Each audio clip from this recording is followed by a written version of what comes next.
Okay, first thing, Brandon, recap the 76 pages of the Grant lawsuit. Good to go. All right, live from Wide Open here on Spadina on a very rainy Saturday afternoon. We have renamed this. It is now, after Wai got some backlash to this is now the first of an annual tradition. It is the Wrestling Media Summit. Summit instead of state. Okay, yes. The state of wrestling media drew some pushback from us. We are not going to be solving all of wrestling media's woes in this next hour. Maybe Benno has all the answers, but we are joined by an esteemed panel, an international panel, people that have flown over oceans to attend this, people that have driven across the border to get here. So let's first go around the horn, starting with Stephanie Chase. And I want to get everyone just like a quick synopsis of how long you've been involved in wrestling media and some of the outlets for people that might not know who these voices are. Hello, everyone. I've been involved in wrestling media for about, I'd say 6 or 7 years. 5 years of that were spent working at Digital Spy in the UK. Now I'm kind of on my own. Converted Torontonian. Yes, I am now in Toronto. I've been here since March.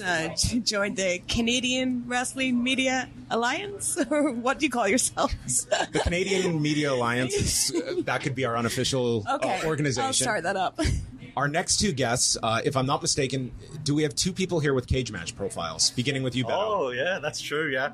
I think Brandon's is going to be a bit more detailed than mine is. Yeah, I don't think mine's got my podcast on it either, I was going to say, to answer the question of how long I've been wrestling media.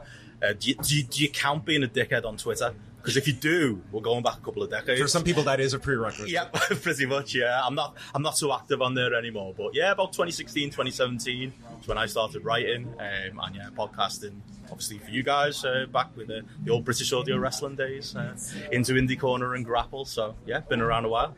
And we go to Brandon Thurston. When do you feel you made the conversion to wrestling media and your involvement with WrestleNomics in its various incarnations? Yeah, I guess around 2015, I started writing for Voices of Wrestling. When I was like 17, I was aggregating like just translated Japanese wrestling news. But that's way back and after a long break. But yeah, so I wrote for Voices of Wrestling for a while. I wrote for Fightful, for Wrestling Inc. There might be others in there. But then I really started to do WrestleNomics 2017 and forward. I remember actually my first introduction was I had first seen the name Brandon Howard Thurston as the byline on Fightful.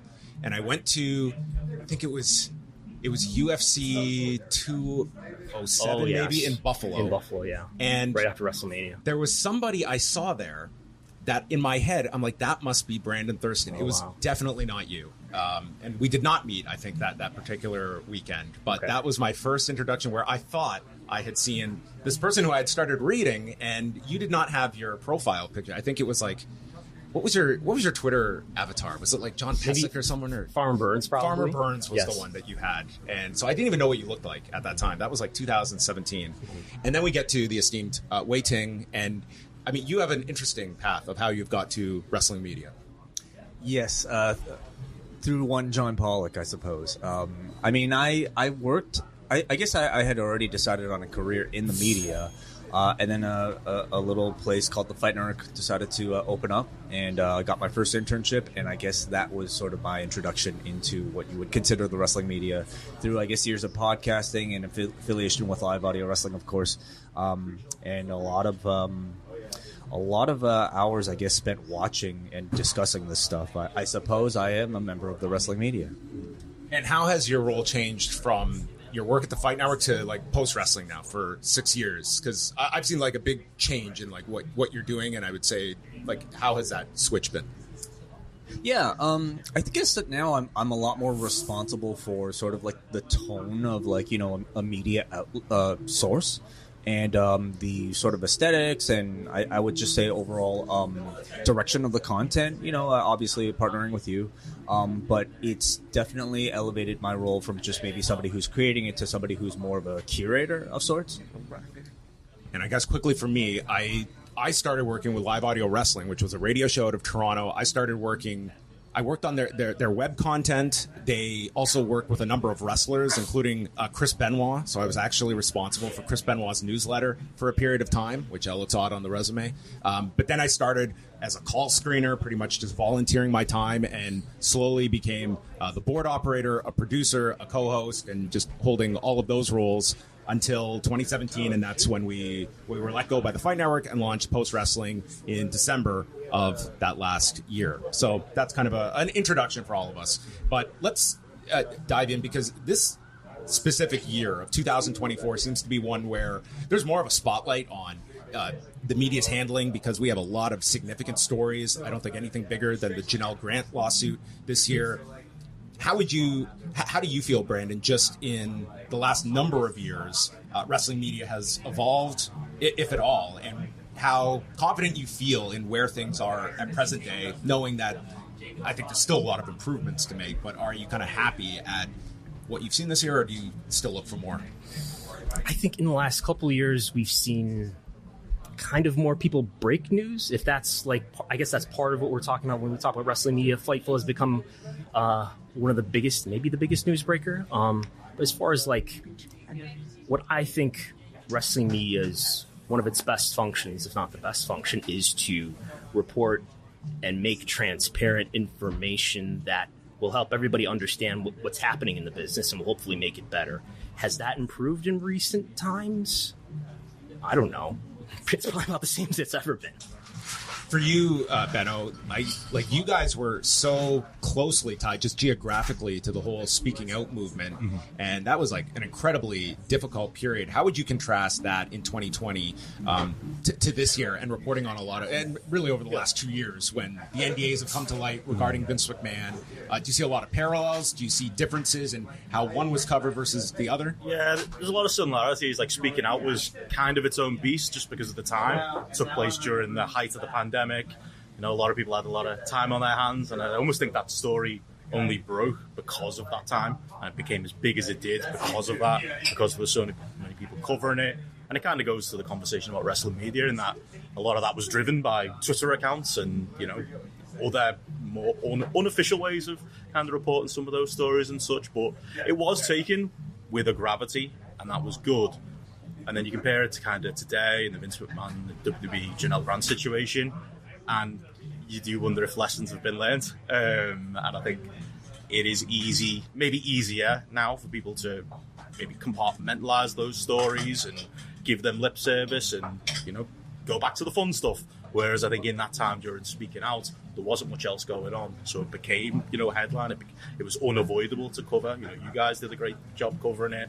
Most of the major publications covered it in all seriousness, and you have that now with the Vince McMahon Janelle Grant case. But I think it's almost lip service, I think, for some, and not taken with the gravity I would say it requires. And for you, Stephanie, in your 6 to 7 years of covering this, do you think that it's in a better place than when you entered this industry? And what are some of the issues that are kind of top of mind for you at the moment when it comes to just day-to-day coverage, and especially the more serious stuff, and how well or not properly they're being handled?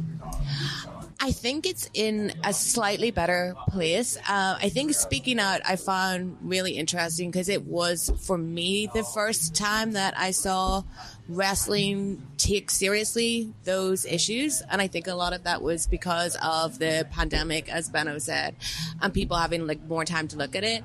But I think as we've gone on a couple more years from that, I'm not sure that all the lessons have been learned, because I don't think things have got that much better. And we saw that, I think, with the initial Vince McMahon accusations, how long it took people to decide to really take that seriously and get rid of Vince McMahon. It wasn't really until the Janelle Grant lawsuit. And I think you still see stuff even now that is in the realm of speaking out that is just kind of brushed aside, or people don't take seriously, or people even looking back at some of the stuff that happened during speaking out and being like, well, actually, maybe we could just, enough time has moved on, and invite this person back in, So I do think it's improved, but I do think since the pandemic, there have been a lot more people entering wrestling media that don't necessarily have any media or journalistic training whatsoever, and that might be from the pandemic of more people being at home,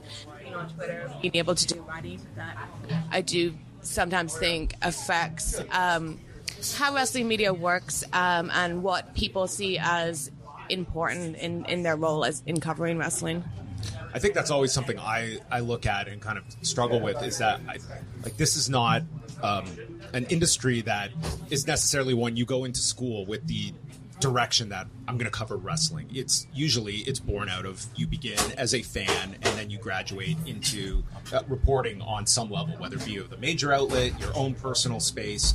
And I think it's very important that, when you're covering especially the severity of these stories, that it's kind of like that demarcation line of like, fandom it's great that you have that background knowledge and understanding, but in the reporter role, like, you do kind of have to separate the two. There needs to be that hard line. And for some, it's like they are servicing an audience that wants the fantasy. They want kind of the happier stories in wrestling. And I think it all comes down to, who are you providing information and who is your audience? For the individuals as well, I think it's just, and we saw it in Speaking Out, people just want to watch wrestling. When you have a media that's made up of people who were fans, they just want to enjoy it, don't they? They want to compartmentalize the bad stuff and just get back to enjoying what's on TV and enjoying the wrestling. You see people kind of, as you've seen, Steph, make arguments with themselves and agreements with themselves on what they're willing to accept so that they continue to enjoy their wrestling. And I think that bleeds through to some people's work, and that bleeds through to the audience that they're serving. I don't know if you're going to say the same thing. Well, I was just going to say, wrestling is so niche that it does take, the most hardcore fans to think that I'm going to dedicate my time to this, my work time. And because there's not really jobs that make big money in wrestling media, after I studied journalism, my first thing was interning at a fashion magazine, right? And there was such a clear path there to work at the magazine, make loads of money. And then, I went on to doing entertainment journalism. But with wrestling, you have to be the most hardcore fan. And I think that there are some people, and it almost feels mean to say it, but they are just fans. They've got a bit of a following, and then they end up getting invited to events as media, as press, and it's almost like a fan badge of honor rather than a actual someone working in a badge of honor. There's a lot of congratulations, you made it, in a fan way rather than a serious working journalist way. Yeah. And I think it's something we talk about a lot, Brandon, is that I think that's not an insignificant percentage of the fan base too, that I don't think they want to watch their product of choice with a guilty conscience. And it has been remarkable to see how we look at January and what that lawsuit shined a light on, and yet this company has not skipped a beat all year. In fact, they are at their hottest period in decades. In years, yeah. I guess I think wrestling media is not going to change as long as the incentives are what they are in terms of where does the money come from in wrestling media. A lot of it comes from news aggregators who rely on impressions and clicks so that generates ad revenue for them. Or there's some YouTube channels that have interviews with talent or with recognizable names in the business, and those generate a lot of views and in turn generate a lot of ad revenue. I think what we've seen, maybe we should talk about Patreon. Patreon has changed the incentives a little bit in terms of, it's not, if you're selling subscriptions, it's not just about getting the most attention you can possibly get and getting people to look at you, but it's actually giving them something that is special and that they can't get elsewhere. And I would say in Fightful's case, that's resulted in them reporting a lot of new information, insider news that people are paying for, much like people paid for over the years, The Observer, The Torch. But as long as the incentives don't directly tie into doing what I would like to think we've done since the beginning of the year, in that reporting on information that people don't necessarily want reported. I'm still, if I'm selling subscriptions, I'm still incentivized to do things and maintain relationships so that people will talk to me and that my relationships will stay intact and I'll be able to break news. That doesn't necessarily incentivize me to report on bad stuff that should be reported. was the original question. How do you find like the Patreon model works, building off what Brandon stated, and kind of what the incentive model is for a lot of sites, where if it is website revenue that's driving things, or YouTube impressions versus something that's more of a subscription base? Like, do you see a difference there that in terms of? So I think Patreon originally started off as not just maybe a place to sell subscriptions. I think it started off as a sort of a crowdfunding, platform with similar sort of aims as like a Kickstarter or a GoFundMe even, I guess, but more specific to like, work. In time, I mean, inevitably something like that is going to maybe lean more towards the subscription-based side of things. And, I think a niche like wrestling media and wrestling news kind of falls in an awkward space between like hard news and entertainment. And when you're talking about entertainment, you kind of have to provide value in a bit of a different way from like, just say like, I don't know, a New York Times or something like that. But even like a New York Times has to kind of skew some of its coverage towards like what might be attractive behind a paywall. But I just think I think there are a lot of expectations for wrestling media, and I think everybody just kind of has different ideas of how they want to present their own content, and they all have different audiences that I think expect their content presented in catered towards in different ways. Yeah, it's kind of where I make the analogy of looking at like wrestling media can be so many different things. It's like looking at the entirety of a newspaper and all the different sections. Like, there is going to be your investigative reporters. There's also going to be your more lighthearted, like a theater critic that might not be equipped to be covering like the biggest, scandals in a case. So it's like, I'm not too judgmental when it comes to people that know their audiences and such. But I think like there's few stories in our lifetime that are going to be of the significance that if you were to survey 100 people of who was the most powerful person in pro wrestling's history, you're getting one answer, and that person resigned in disgrace this year amid horrific allegations. And to me, that is something that we have some hindsight now of 6 months to look back at how this story has gone down, how this company was completely untouched by this scandal. And like, listen, they did a very strategic campaign of the new era and separating ourselves, even though this company is still a defendant in this lawsuit. And I think it is a struggle for some people on how to cover this, and for stories to continue on beyond just the requisite coverage when it happens, and then we move on to the next story. I don't think this is one of those stories you just move on to and we give our 2-week lip service to attention and then forget about it. Absolutely, yeah, and that's the thing as well. We see it on a micro level, don't we, when we're trying to do our shows, and you have, like you said there, people have got different reasons for being, and different reasons that outlets exist, and we'll do shows where the primary focus is supposed to be a review of a pay-per-view, but something new in the Vince McMahon Janelle Grant case drops, and you have to cover that, and it's always awkward leading with that and then moving on to the more light-hearted story. Right. And I think sometimes when people find that uncomfortable, that just means, okay, well, the more serious story either gets pushed to the end of the show or doesn't get covered on the show, and that's why you see that happen. Like, it is a difficult thing to bridge, isn't it, to do both those things? And yeah, I think as responsible people covering this industry, I think you've got to do both. For Grapple, like, if anything drops on that story, and we take you guys as a great example of it, it's always the lead story. It has to be the lead story. How can it not be the lead story? Imagine explaining to anybody on the outside, who doesn't know our little wrestling industry, that it isn't, the thing that we're all talking about at all times. And while it's understandable that's the case, I think a lot of the responsibility of making sure that's front and centre lies in the wrestling media hands and the people covering wrestling in general.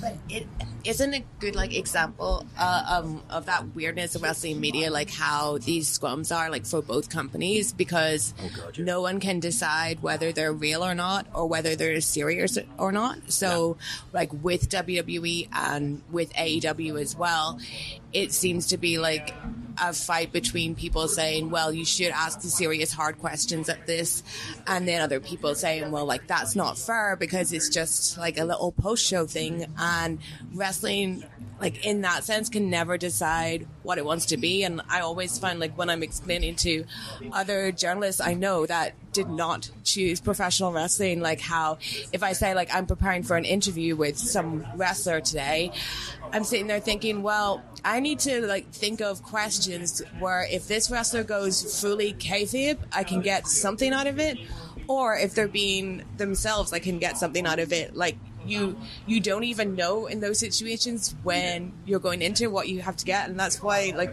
wrestling media is so completely weird. Like, there is no consensus on what we are, how we're covering it, like, at all, that you don't get in other industries. Yeah, Go ahead, I guess I think there's, in the case of a press conference like the one that we'll attend tonight, hopefully, there's interviewing talent.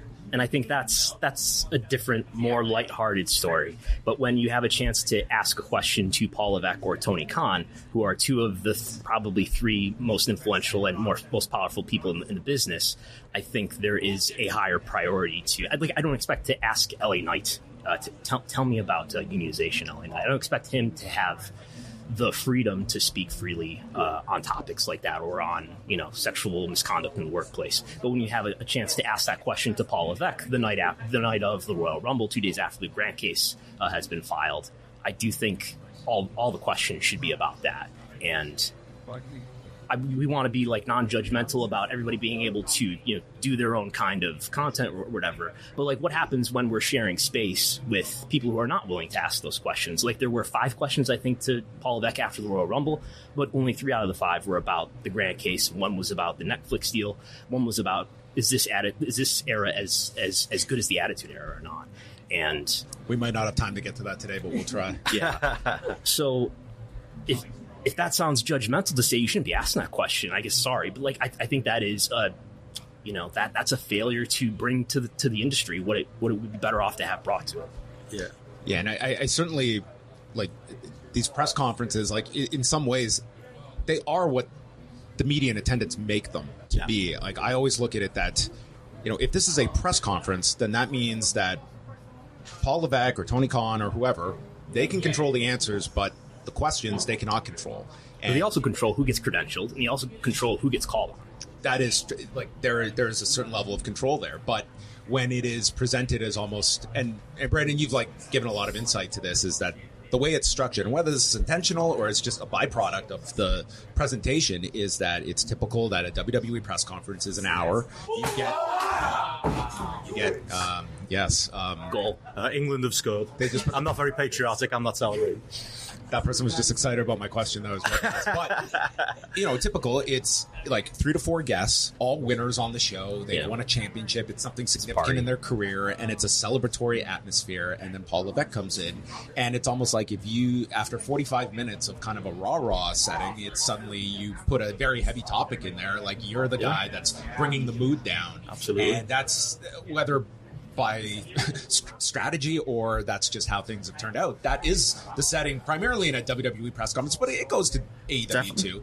And I think that there is a certain level to that. There's also, like, media here who are, their voices on camera. It's like, it's in some ways like you are performing for an audience that's going to be very critical of you. And thus we get these press conferences, but it's like, it's half press conference, half pep rally. And I think it's like, it depends on sort of who is asking questions and what it becomes. And I've seen that at all levels as well, even going to, like, WXW shows in Europe.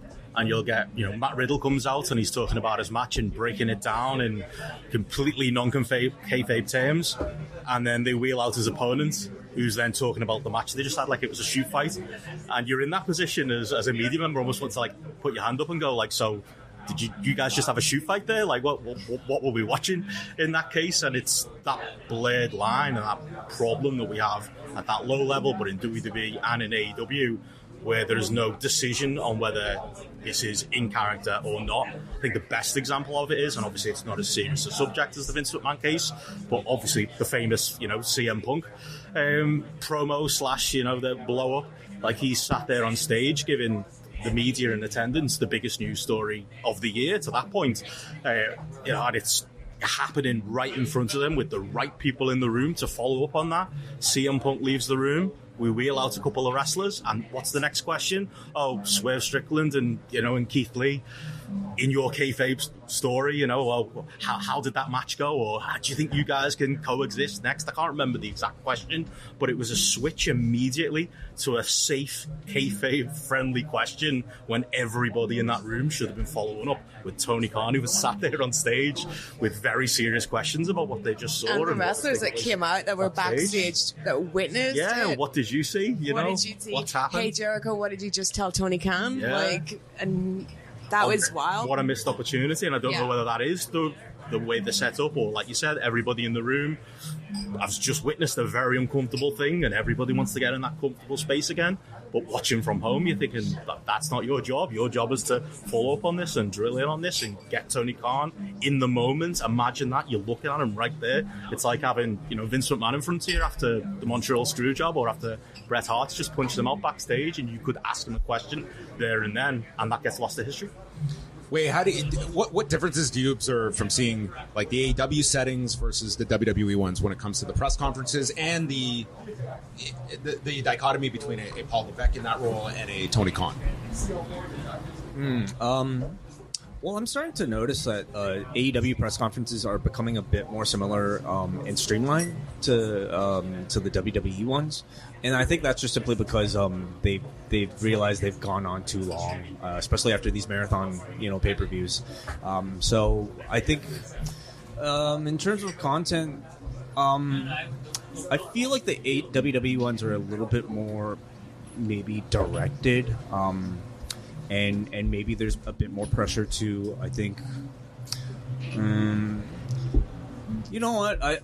I would say they're actually kind of similar. Although I do feel like in AEW, I wouldn't just say things are straight up serious, because you have Tony Storm come out and pretty much at this point and every single press conference deliver like a scene, a skit.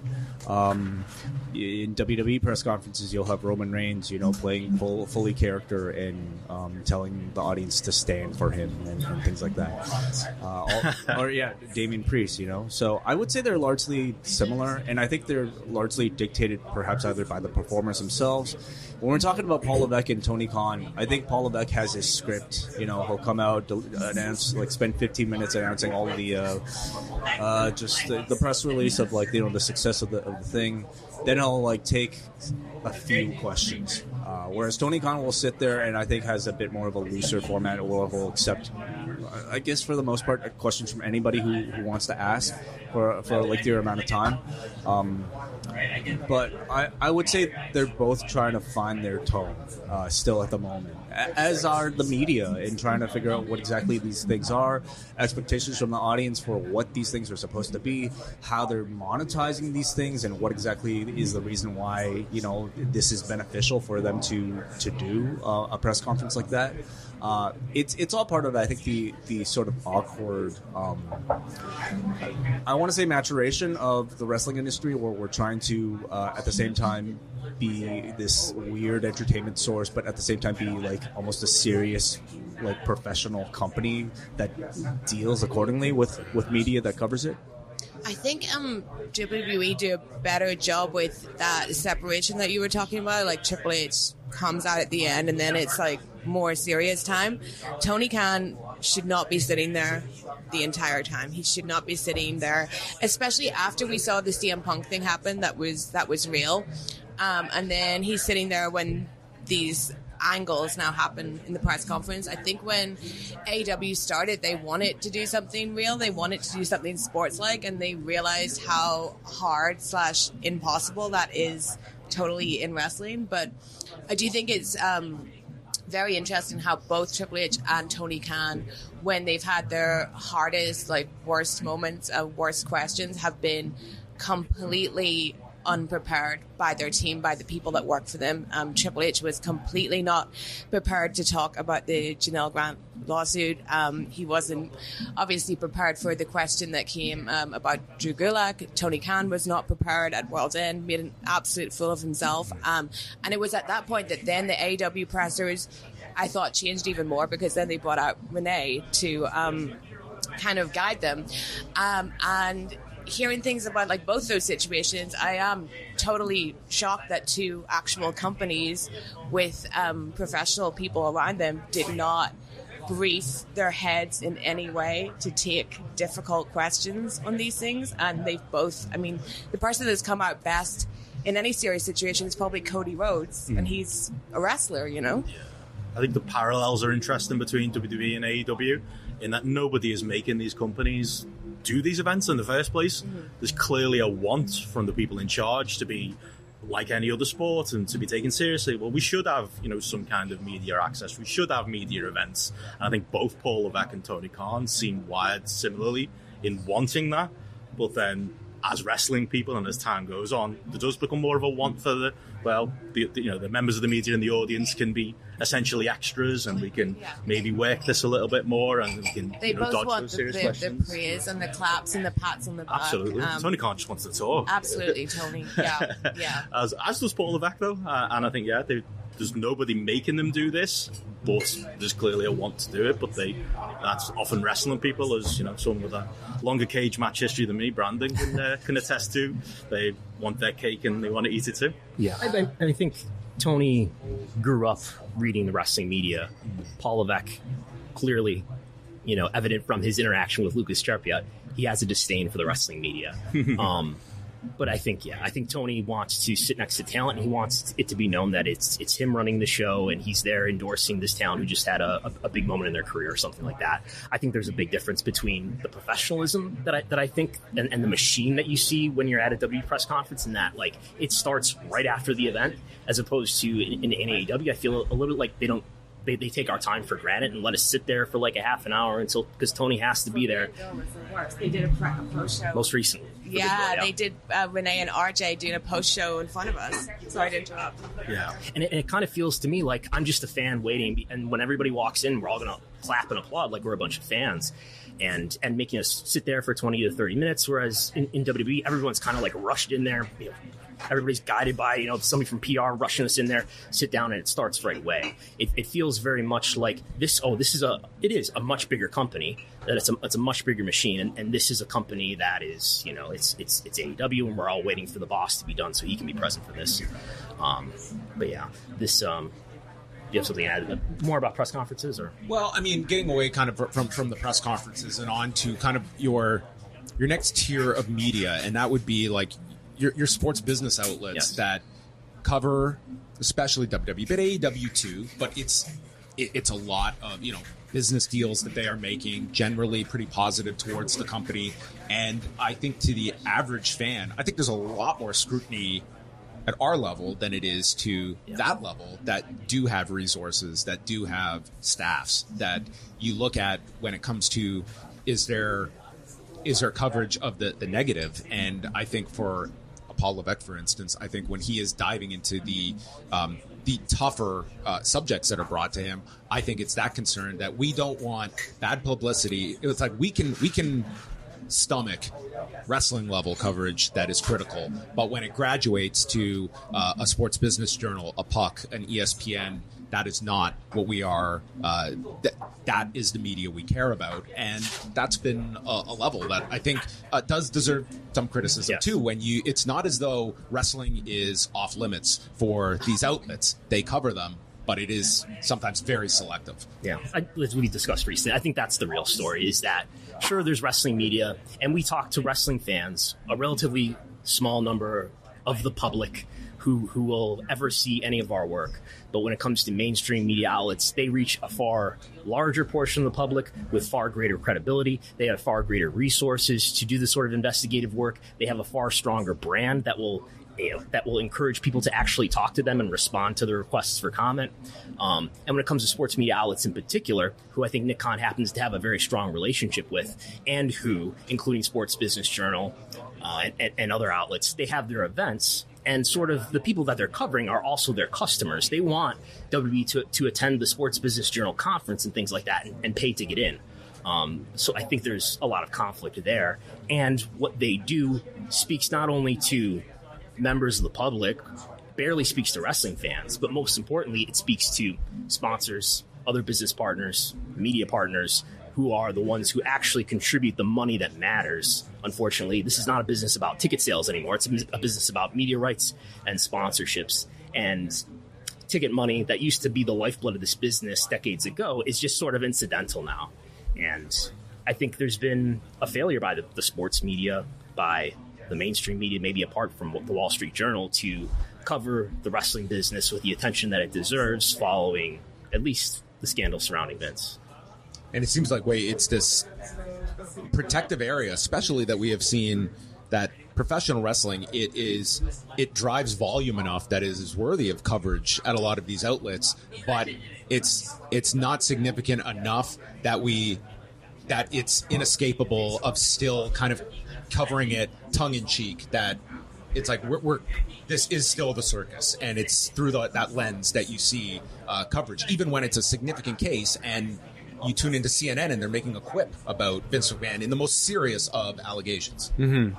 Yeah, again, I think it's just part of like wrestling's continued adolescent phase, where it feels like we're still, trying to get out of its reputation as like this very niche, almost like sideshow type of like circus, and like it'd be similar, I think, to a lot of coverage about I don't know, like maybe rap music, like in the mainstream, or like other smaller industries that typically are kind of met with, I don't know, a bit more judgment and color rather than like, hard news. I don't know if we'll ever grow out of that, like for the most part, like so many people that are in charge of like these bigger outlets, when you look at professional wrestling, it's going to look that much sillier in comparison to, let's say, politics, and things like that. But I do think like among the younger audiences, I do think that perception might be changing on a very small level, but is it going to change significantly so that we don't get those headlines by the time we're, I don't know, 60, 70? I'm not really that confident about that. SmackDown, the term, has just been the bane of my existence, but for headline writers, they've gotten more than they're used out of it of the past 25 years.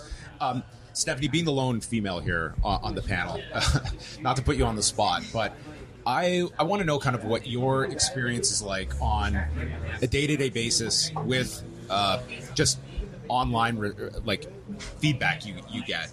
I try my best to like stay away from any and all feedback. I've tried to learn as much as I can from Brandon, but what is that experience like for you? Because I imagine it's different than what we encounter, perhaps. And has it gotten better? Has it gotten better? It hasn't gotten better. It gotten better since I've been harsher towards AEW. I'll say that. Like the AEW guy fans seem angrier to me than the WWE ones. I noticed from when I started, like one of the first things I ever did on camera and stuff was wrestling daily for Wrestle Talk, and that's like very mainstream, very like young audience, and I think that was the worst period of my life as far as negative comments, just people, guys just not thinking that you know what you're talking about at all, or that you seriously watch this or have any background in that, and that's something I find in general when I turn up to places and start working with new people like in the industry or PR people, especially when I worked for Digital Spy. It just seemed assumed that I was assigned this rather than that this was like literally, in that case, a job I created for myself. There's a perception placed on you. Yeah, that like, oh, this girl's just been assigned to cover this wrestling event, whatever. But yeah, I think that's the hardest part about the negativity. But also then when you start talking about things like Vince McMahon speaking out, individual wrestlers that have accusations, I think then it gets even worse, because it becomes like this woman is just trying to like tear down all these men, that like this woman just cares about this, like shut up about all these like women's issues, and I think that like that's the hardest part. I think and it's certainly this past couple of months with some of the stuff that's happened or some of the stuff I've said online, it's been a lot of, like this woman is just like being jealous to tear down men and like burn men, rather than just trying in any way to hold this industry accountable that has been behind when it comes to like sexism for like decades. I mean, even on screen, we know how long it took for a women's revolution, but in all ways, it is so behind, because I watch and listen to a lot about other forms of media where it seems people have much more open conversations about sexism, diversity, and things like that than in wrestling. It feels more like people just like, no, like, shut up and watch the wrestling. It's fine. Is that something that when you're working on a story or putting something out, is the reception you're going to receive, is that something you're actively thinking about when it comes to just past experiences and things like that? Or do you kind of just compartmentalize and not think about just, I'm going to do my work and whatever the reaction is, the reaction is? I do think about that, and then I end up doing it anyway, and then I can get kind of overwhelmed and upset about things that, I mean, I brought it on myself because I did say that thing that people are giving me backlash about. But it is something, yeah, I do think about it. It hasn't stopped me from doing anything, but I think some of this stuff can be, like, particularly nasty. Like, I don't have an experience of being a man doing it, but I know when you're a woman doing it, like, they pick out other things about you that are like nothing to do with your work to have a go at you about when they're just trying to defend their favorite wrestler or their favorite company. Yeah, I can speak to that in that we had a run-in with a British wrestling promoter, and you wrote a piece about what happened in that incident, and the piece was mainly about my conversation with that wrestling promoter and the feedback and the, I suppose, abuse that you got compared to what I got as the person who was, mostly involved in that conversation, was night and day. The DMs, the types of things people were saying to you, like, it was a complete different world, and that was me and you in that same situation, having that same lived experience. And it was something about being female that attracts them. Don't say that unless you're going to wear a turtleneck, because basically. Yeah. I mean, when you, Brandon, kind of look at like what we got to hear firsthand from Lucas Sharpio, like, I look at that as, here's someone that goes to this press conference, asks what I thought was like a pretty relatively, like, this was not like the wildest question that you could have imagined, and here's someone 21 years of age that is getting death threats, and I think that, like, I don't know how I would necessarily handle that at 21 versus like 40, where you're just more equipped, I think, to be able to kind of handle that and just deal with it. But I think overall, like, there's a tone that if you're a young reporter and you see what someone like that goes through after a question, you maybe are thinking twice about being in that setting, and it's like, I could ask this question. I could also preserve my sanity for the next 2 weeks and not be threatened with my life. I think we had a conversation with him along those lines after he went to Clash at the Castle in Glasgow. Yeah. I mean, that's whether or not that's the intention, and the wrestling executives are rubbing their hands together and thinking, we want to create these sort of emotional deterrents for people so that they don't ask challenging questions or not, whether that's the intent or not. I mean, that's something that happens. But we need to ask those questions anyway. Yeah, and I think that's unfortunately something that I think anyone that is kind of doing this, like, you are going to go through that kind of thing. And I think it's just, I don't know, my rule is just, like, I don't look at my mentions. I don't, like, obviously I'm going to see stuff here and there, but it's like, I don't look for the positive messages, and therefore I don't look for the negative messages. So it's like, you can't do one and the other. You can't just try and take in all the positive stuff and then negate the negative. It's like, if you give no weight to either, I think that's maybe the healthiest way to do it. And there's a lot of, like, great feedback you can get from people. I think it's important to have constructive feedback, but I think it just becomes harder and harder to parse that when you're navigating what is not always constructive criticism that you're getting online. Do you have any, like, thought on just how you deal with, like, online criticism that maybe comes from your some opinion you put in? As always, the nature of what we do in particular is criticizing other people for their work. So I always remain, like, I always try to see if the source of the criticism is in good faith, or if it's just, if it's a personal attack or if it's something else, I try to completely ignore that. But I do try to at least, try to keep a bit of an open mind to see whether or not there's any validity to the comment, even the ones that are a bit more vile. Like, is there something behind this that I think is valid? But for the most part, as any sort of content creator, I think you have to understand that it's sort of part of the game. It's part of having an audience, and to do your best to maybe ignore the bad noise, maybe filter in the genuine responses from your audience that's out there, and to just kind of put your head down and continue to do your best. To me, that's the best way of addressing criticism, is by continuing to deliver good work that you're proud of. We'll start to wind this down and just kind of go around. I want to ask you, Brandon, what you feel today is the toughest part of your job, and what are some of your goals with WrestleNomics, especially over this last year, where I think you have been at the forefront of a lot of the stuff that we've been talking about today. I don't know. There's a lot of technical things that are part of my job that are not about the traditional reporting part. I guess I always come to these ethical issues that I always go to you about, in that there's, I didn't go to school for journalism, but I went to school for philosophy, which I think is helpful. Yeah. Because there's been, I don't know how many times just this year where I've been we're kind of at this dilemma here. We're is it actually right to do this? The example I brought up recently is when we reported that Janelle Grantz, one of her PR representatives, was a former Trump communication aide. And is the Trump connection between the McMahons and Trump enough to that we have a responsibility to report that? I felt we did. So that's just one thing that's, I think, uniquely challenging, and that reasonable people could probably disagree about and come to different conclusions about. Goals for WrestleNomics. I guess it's getting close to obtain ratings from Netflix. Obtain ratings. Yes, we need Nielsen to cover Netflix viewership. I guess it's becoming more similar in terms of income to my full-time job. I still have a full-time job. As the years go by, it's getting closer and closer, and maybe it'll be I'll be able to quit my day job someday, but we'll see.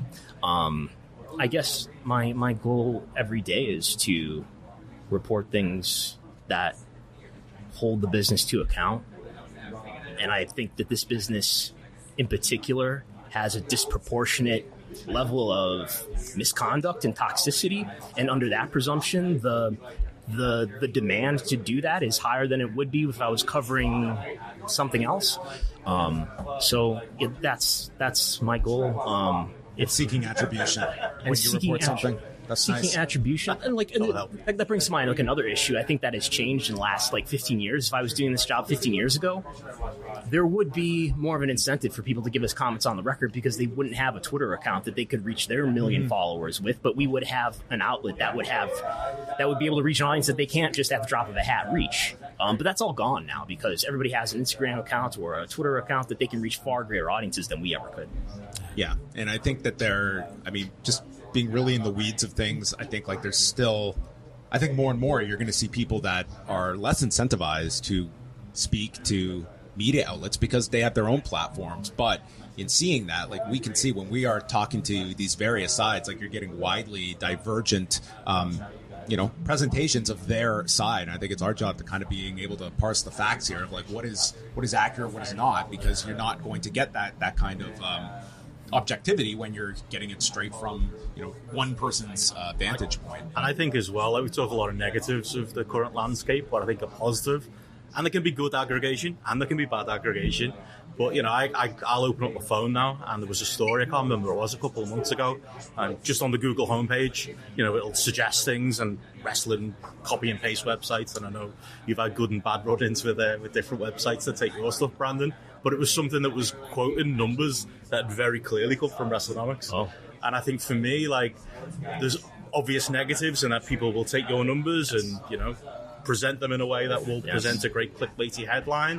But there's a positive in there somewhere, in that the work that you do and the work that WrestleTix does, that information is more accessible than it's ever been before. And I think as a whole, I would hope that would lead to maybe, if people are going to have these arguments, these entrenched arguments, more informed arguments, more detail is there and widely available. So while there are all those negatives that you can pile on, I think there is something of a positive there, that information has never been more readily available. If anything,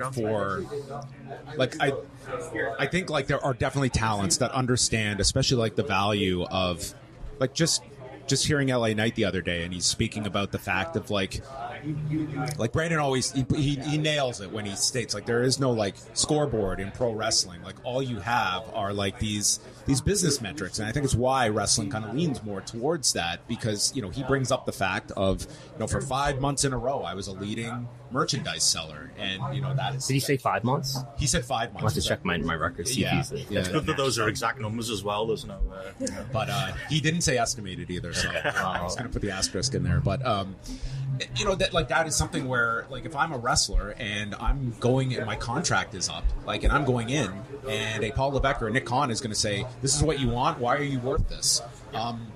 Brandon can be a great tool of I kind of want that information to not just be verified. I want it out there. Like that is sort of. I have very little leverage as a pro wrestler today. Even when you have a competitor in AEW, you're talking at a time when. Your value to bring revenue to a company is your greatest leverage, where losing you is worse than giving someone what they are commensurate with the performance that they are like. Match quality, very subjective, but numbers and analysis like that is the type of stuff that can be very concrete and in their favor. I'm aware of. I can say there are agents who are subscribing to WrestleNomics and who have among other things been why aren't the coder hours yet out yet? No, hang on, man. But yeah, they can use that data. They can use that data to try to make a better argument to the promoter about why their talent should get whatever contract. And it doesn't sound like in at least all cases like they have whatever data they want, right? It's not like you can go to WWE or AEW and they're going to give you the ratings data that you want to make the argument that you want. They're not going to help the agent, I guess, do their job in terms of negotiating a better contract for their client.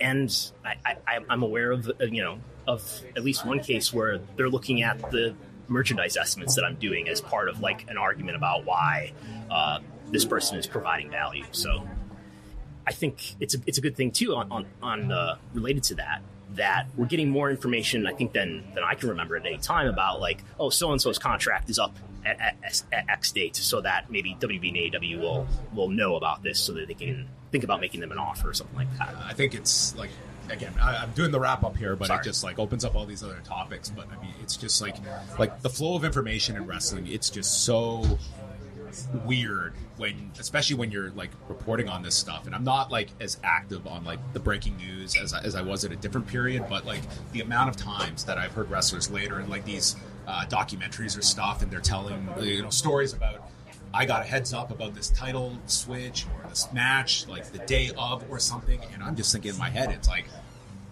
I knew this before they did, and it's many times that has occurred. And it's just you look at it, the flow of information, the talent are not, you just assume the talent is all in simpatico with creative, and that is, at least in my experience, is not always the case. But I think for a lot, it's wrestling media is considered this negative entity if you're a wrestler, and there's reasons for that publicly, but I think privately there's a lot. During the pandemic, it was through the media that talent is getting information about what is going on. Is this safe?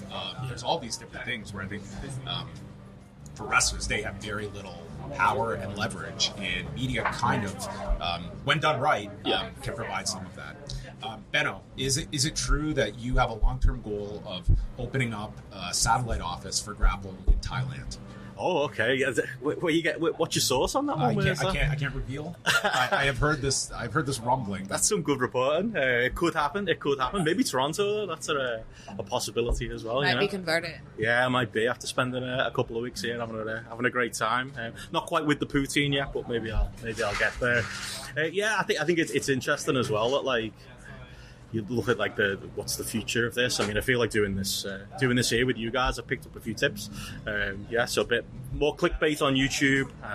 Put some news behind the Patreon paywall. I think that can be the future. Do the Twitter blue check aggregation news. Don't use a link. Right. Never use a link. Always use an image. And who cares if you credit the source? Post it and then block you. Yeah, that's a good plan. If I don't block you first, we'll do that. But yeah, I think for the future for us in Grapple, I've made a couple of comments about fan media today. I am fan media, but I do take that seriously, and I know other outlets like Voices of Wrestling and other places, are in a similar place to us. Like, I think a lot of the best wrestling media coverage comes from places that are people who aren't trained journalists, who are people who are fans. I think it's definitely something we can offer in our little corner of the world. But yeah, we're just hoping to continue to grow, and hope that things pick up a little bit with AEW, might pick up our numbers. That might help as well. Hop on to the future. World domination. How about that? And Steffi, how much on-site coverage are you looking at in the coming months? Is that something that's a priority for you? Well, right now I'm trying to figure out exactly what I want to do. So it's been like a weird year in general. I think I am definitely I find it very hard to separate, the watching wrestling and stuff from all the bad stuff that goes on.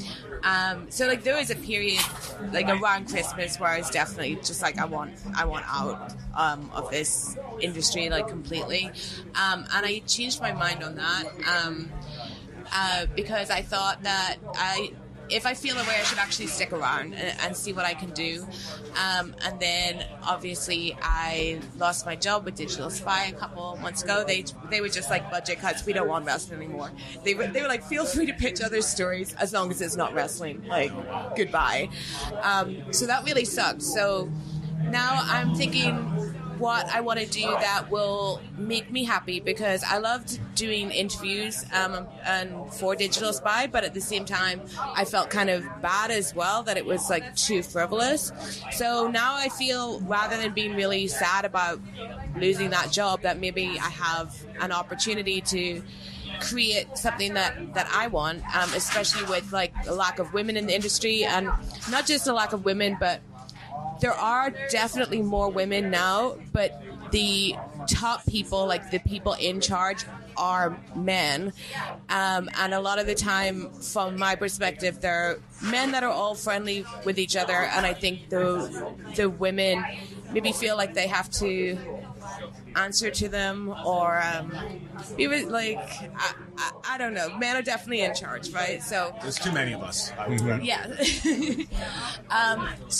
AEW has Madison Rain and Sarah Stock as their agents. Don't worry. And Dean Malenko and Jerry Lynn. I know he did finally hire a woman writer, yes. But I'm not sure how that's going. Anyway, thanks for being here. By the way, we wouldn't have a diverse panel without you. So thank you. But I had previously, like, I do have a Substack that I need to write more on, but that's kind of where I write about stuff that is you're Digital a really Spy. Great writer, Stephanie, by the way. Thank you. Like your writing is very strong. Like it's to be something that really stands out.